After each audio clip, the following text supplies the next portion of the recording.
Hey there, and thanks for tuning in.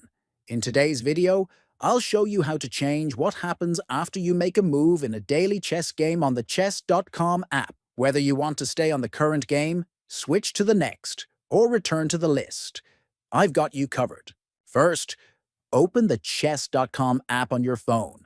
Next, look at the bottom of the screen and tap on the More button.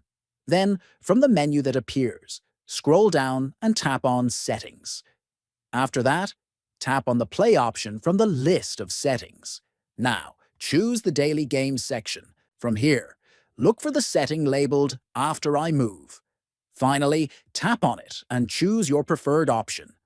Go to Next Ready Game, stay on Same Game, or return to Game List. Once selected, your choice will be saved automatically. That's it. You've successfully customized your daily chess settings. If you found this video helpful, don't forget to like, comment, and subscribe for more useful chess.com tips and app tutorials.